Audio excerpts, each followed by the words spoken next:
now Wow. because she has spoken. Wow. I just want to say real quick, I have to be careful what I listen to, even with my doctors. Car accident 2013, still going through. I went to my doctor about a month ago, and I have a weakness on the left side, and he says, I think you had a mini stroke. Before he could finish saying mini stroke, I heard the Holy Spirit say, don't believe it. And he said, I think you had a mini stroke, and this will be there for the rest of your life. And I said, nuh-uh. No, I just immediately grabbed what I heard. I said, no, I can't believe that. I can't accept that. And then the Holy Spirit was like, tell him about the water therapy. Now I'm telling the doctor about my situation. He's going to be telling me. I said, well, what about some water stuff? Maybe give me the water, I can strengthen this side up. So he was like, oh, okay, well, I'll write you up the prescription for the go. And that's what I've been doing, going to the water therapy and strengthening this side up. But I refuse to accept that. Do you see what happened? Do you see what happened? When you agreed, you engaged him so he could give you the instruction. We are not agreeing, so we're not getting the instruction. That's it. You agreed with him, not the doctor. You agreed with him. The instruction came right away.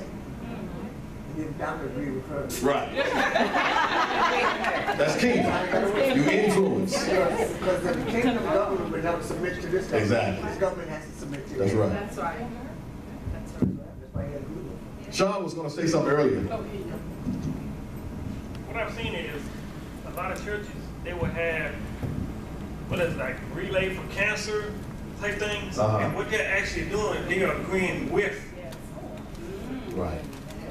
that term, that cancer. And though all those followers that are in that church are agreeing with it. So you got to be careful what you agree with. Right. God didn't say we got cancer. Right. If you're a citizen of the kingdom, watch what you participate in. Exactly. Watch what you are funding. Right. Be careful.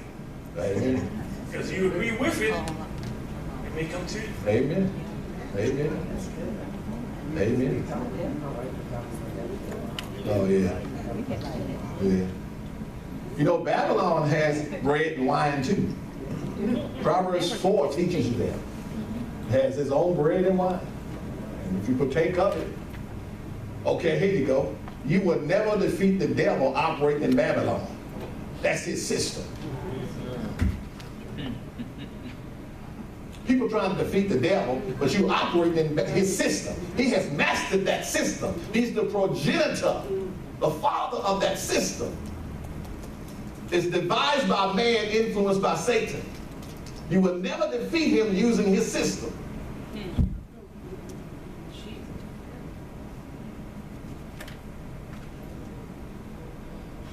Ain't gonna happen. He masters that system. Yes, ma'am. Just piggybacking on what everyone said about agreeing with, not agreeing with. I went to an emergency room. I was having this pain in my arm, and so the doctor said it was gout. Well, I didn't agree with that. So when I came back from it, he did what he had to do, and then I came back, and when I went to church, and I was talking to somebody. He said, well, you can't do this. Can't do that, you can't do this. I came back to church again and said that. I said, don't say that to me anymore. Because God didn't say that I couldn't eat this, I couldn't eat this, to pray over it and eat it. And since then, this has been like 3 months. I have, like you said, you gotta line up now. You can't be not doing these other things, like not exercising, not drinking, dehydrating with water and so on, and the right things to eat. Well, seafood I've been eating, drinking, exercising. I have not seen a trace of anything that he called gout, Amen. in my arm. Amen. Since then. Amen. No pain. So then I said, what about the pain pills?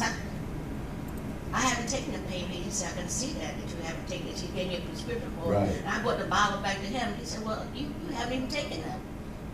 So it's what I agree with that I don't have. Right. So I'm just living another life, a kingdom life. Amen. I reject that. Whose report you gonna believe? Oh, that's it. it. That's where we at. Right. We're in that place where there's 2 reports going on. Right. Only Oh, yeah. You gotta believe, decide which one you're gonna believe. Exactly. You know? Exactly. And I see it, man. I see people that are up like this, they get that cancer report, and they start carrying through all this stuff, and I'm like, oh, God, they was living good. Right. They The believe. treatment is what kills them. I'm the Holy Spirit. Right. Treatment is what kills them. Yeah. It's just, and that's what we're called to set another mark, Right. you know? Set them up. Yeah. Set them up.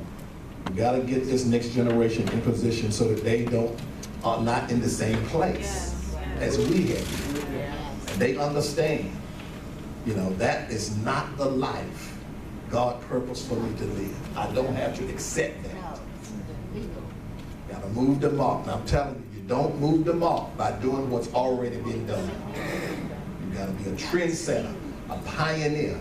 You gotta be willing to I kept having these dreams where I had to be deciding which path, and he will always get off of the beaten path.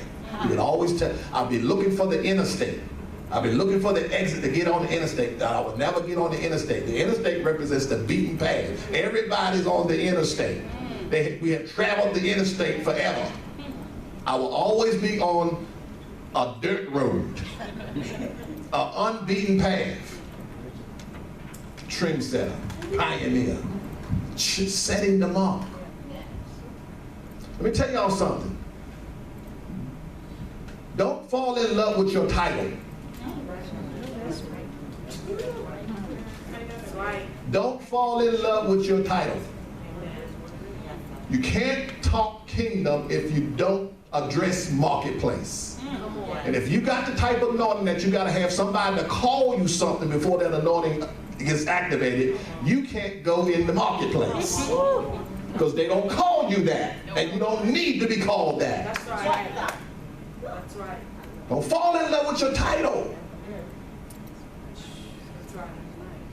Everything the Holy Spirit has me doing now is neutral. Riding it, diving. Yes. I know who I am. I don't need you to tell me. I'm past that stage. That's right. I was sharing with Prophetess Tracy. I was filling in at the college a couple weeks ago, and one day I came in, I went in the evening, and I walked into the office, and the custodial lady was sitting there with her head down like this. I said, "What's wrong?" She said, "I'm having a bad day." I said, "What's going on?" She said, "I lost the keys." She talking about the keys to the whole building, all access and stuff. And she says, I'm just worried. She said, I'm gonna have to call this guy and report the keys missing. And she's worried that they're gonna, do negative stuff as a result of that. I told her, I said, come on, get up. We're going to find the keys. Now, take into consideration that she says everybody has gone with me to look. And all the staff has helped me look. We haven't found the keys. We walked the whole building, haven't found the keys. I said, come on, we're gonna find the keys.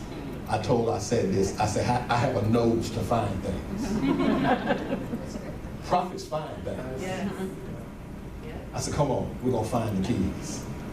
So she got up, and as we're walking now, she said, now I believe that I was in this particular office. Maybe I left them there. She had been in this office before, right? We walk in that office. She go right to the keys. I'm a prophet in the marketplace. Does she know it? No. But I know how to flow in my grace. You don't have to call me prophet. I know who I am. And I understand the grace on my life. I know what I can do. Don't fall in love with your title. Jesus laid down his priestly garments at a particular point. He's making a shift here. Yes, ma'am.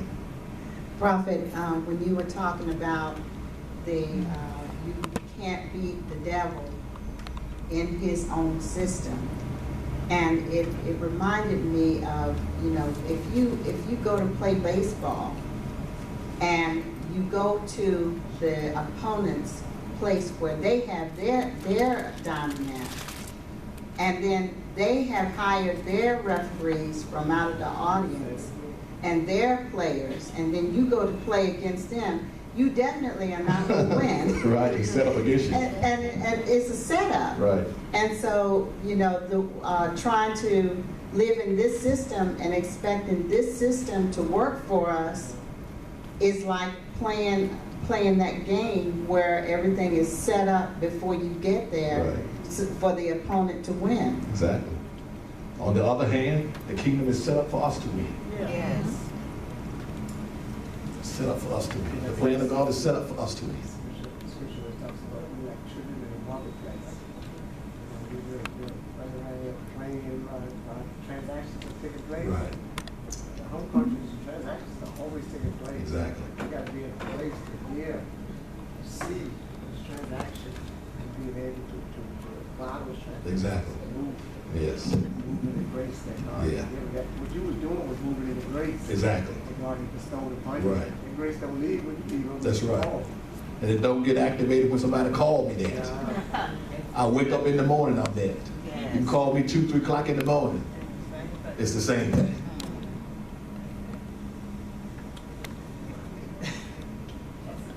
Yes, sir. Is like you said, it's up to us to shift the direction that things is going. Yes. If anybody been keeping on the news, you know, we have all these court rulings. And, you know, I heard a guy say, just because man votes and say it's legal, doesn't mean that God says it's legal. But what I see is you have men and women of God standing on the outside, complaining about an earthly secular government that's not doing what the men and women of God, what the church desires them to do. And what you have to realize is, we as kingdom citizens, we as kingdom ambassadors, cannot, a secular government is going to do what a secular government is going to do. It will never change until we inject ourselves into the marketplace, into the process, to help the shift. And so there's frustration. The frustration that I see is coming from those that they're content in sitting back and say, well, Obama won't do this or Obama did that. And my question is, have you injected yourself into the process? Because left to their own devices, that secular government is only going to do what a secular government does. Amen. That's the lie. Yeah. Say, What? dog is going to be a dog. Uh-huh. Basically. Right. A lion is going to be a lion. Uh-huh. That's what it's created to do. That's government was created to do what it's doing. That's what it's created. It's based off of a system called capitalism. Right. And in capitalism has to have a point to manipulate the market. So everybody can't be wealthy. Right. Because if I'm wealthy, then how are you going to hire me to work for you? Right. That's the way capitalism operates. It has to have a power to manipulate the market. That's why we're under the government called the Kingdom Commonwealth, where the wealth is common.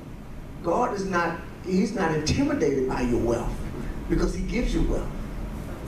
See what I'm saying? So we have to dispute or kick this out of our mind that this government ever going to put us in the place that God has showed us that we're going to be. Right.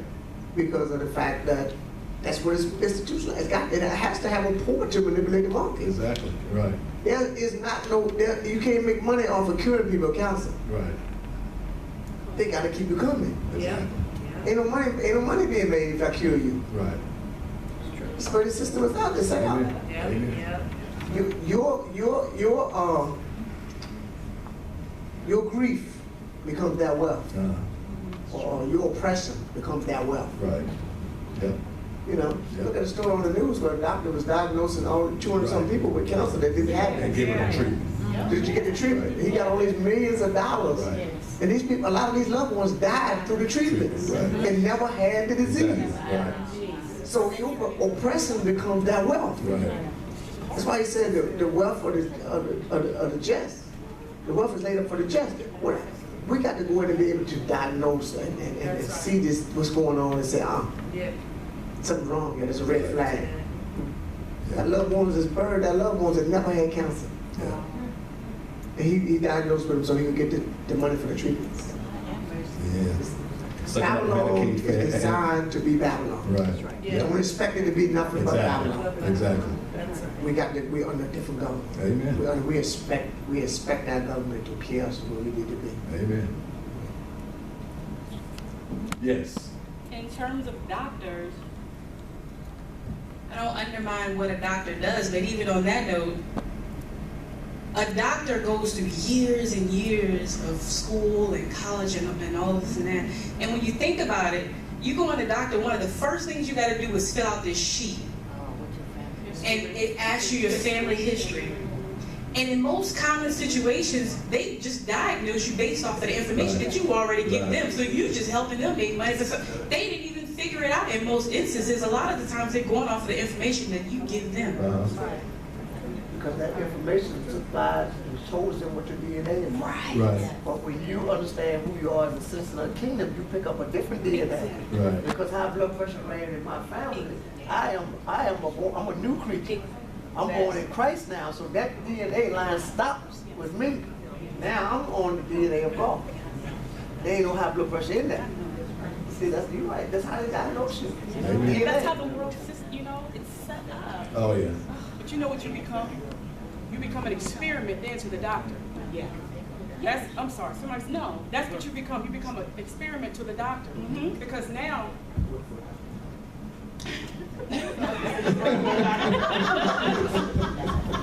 But based on what she's saying, you see that a lot because they come back and it's like, this is not working, well, let's try this. You're being experimented because they based it off of history, and you may not even have it, but they want to test you and try, give you the medicine for it anyway, and again, you try this 3 or 4 times, well, nothing seems to be working. So then they say, you know what, let's just try something else. Then they...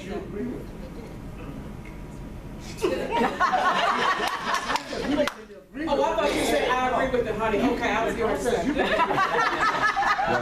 What they have diagnosed. Yes, exactly. And you start looking for this. You show up. exactly, You show up. and then that's they done their job. Yeah. You know what I'm saying? Yeah.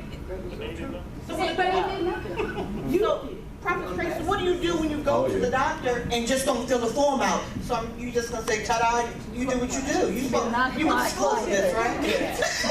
Can you just go in there and just don't fill out a thing? Well, what we're doing right now, and here this is what we're doing.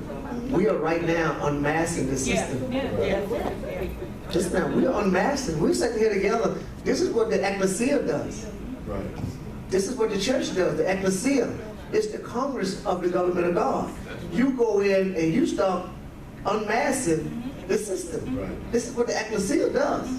That's the church, the ecclesia. I took my 2 boys in for A physical last week. I had so much paperwork. It was a new doctor. I lied to you not. If I filled everything out by the time she was done, I still wasn't done. But I purposely kept that one form. I filled everything else out, and I kept that one form. And at the end of the session, I asked her. I said, I filled everything else out. Can I bring this back? She said, we don't need it. You see what I'm saying? Like, I'm not going to help you. Why was that even in the paperwork then if she didn't need it? Exactly. What's the purpose of that then? It's to help you, so if a situation comes up that you're not familiar with, you got something to fall back on, because I done told you out of my mouth what's already, you see what I'm saying? Like, it's just a setup. It's a setup.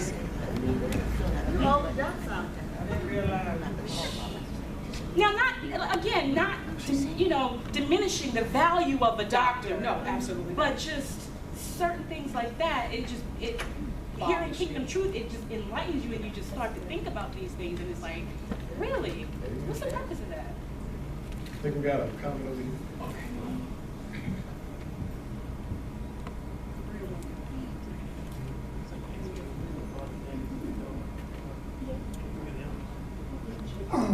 When I got saved, I had been diagnosed in 1980 with sarcoidosis, and the disease got progressively worse while I was out in the world, the things that I was doing and the things that I wasn't doing.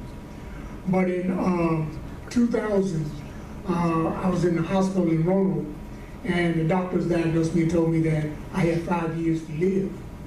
And in 2002, I got saved.